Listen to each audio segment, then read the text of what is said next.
wedge. They say I have Crohn's, but I just don't believe I do. I've joined numerous groups and their blood and stool levels are in the thousands. The highest CRP I've had is 300. It is lower now that I do fasting.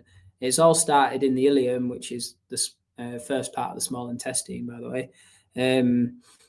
It all started in the ileum, thickening in the wall of the intestines. It's nowhere else, and I've had numerous colonoscopy. So I had the thickening removed, but now I get diarrhea all the time. Could I have a potential bacterial overgrowth in the small intestine? Please help. I don't want to take biologics. So, Linda, I've been in that position before. I haven't had any of my intestines removed, but as you may have seen from my reviews and testimonials on like YouTube, I've helped other people that have had ulcerative colitis and Crohn's disease. There was a guy called Adam. If you search Adam Crohn's ulcerative colitis, he had exactly this. He had a thickening in his ileum, and we actually dealt with that with a Qenda Ultimate Fibre. What I did with him, I got him on the serrapeptase enzyme. He started that after a month, and then we did the full 4 months of the Qenda Ultimate Fibre. He changed a few things and tidied up his diet, and that was enough for him to actually remove the buildup of scar tissue in the ileum. Because when they say there's a thickening on the wall, what that is, that's actually a buildup of scar tissue on top of your intestines. And the reason why you get a buildup of scar tissue on your intestines is, one, if they've gone in there and messed with it, if they're touching the intestines, if they've handled the intestines, it can create scarring. Obviously, you had scarring before the operation.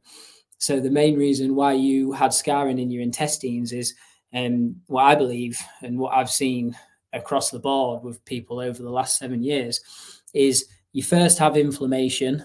And when you've got too much toxins in the body first creates inflammation to move them toxins along and deal with it. When that hasn't worked, the body then goes to like ulcerations and cysts. When that doesn't work, the body turns to like scar tissue. So that's like the process that happens. So when there's too much toxins in the body, that is when the body goes inflammation, ulceration, cysts, and scar tissue. So yes, it was very likely that you already had an infection in the intestines, very likely parasite infection or fungal infection or bacterial overgrowth. But now you've done the colonoscopies and you've had the surgery and stuff. Like I said, once they've gone in there and cut stuff, it actually leads to more scar tissue. You may have seen my video that I did with Susie, who I helped with Crohn's disease.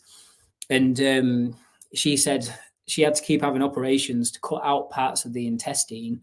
And then when they cut out parts of the intestine, it's fine for a bit, but then the scar tissue builds up around the areas where they've cut. And then every 8 to 10 years or so, she knew she was due another operation. Yeah, it's all pretty crazy stuff. But obviously, I helped Susie, got her sorted, as you've probably seen, and I've helped Adam. So what I do recommend, and I had very similar, I had what do they call it? They call it a stricture, where your scar tissue builds up so much. When it's in the large intestine, this is where I had it, your scar tissue builds up so much. I only had like a 10 mil narrowing where the food and the feces had to pass through. As you can imagine, it was very painful when it was large intestine. I used to have my hands on the wall. Every time I went to the toilet, my head would be spinning. I used to feel like I was going to pass out. I used to be screaming on the toilet. It used to hurt that much. I know when it's in the small intestine, you can't actually feel it that much. Like, you feel it as a bit of a pain. But yeah, so what I recommend is the 7 tubs of the Qenda Ultimate Fibre. And then after a month or so, introducing the serrapeptase enzyme as well.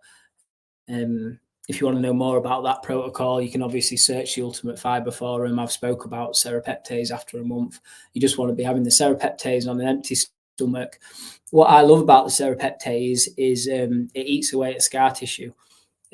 So the combination of the Qenda to get rid of the infections, to heal the damaged intestinal lining, and cleanse the body, get it back into balance.